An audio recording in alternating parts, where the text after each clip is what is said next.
Fazer a troca de velocidade.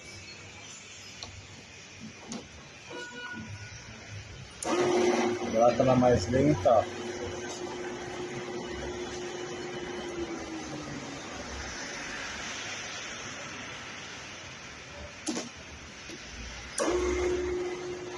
Essa é um pouco mais lenta ainda.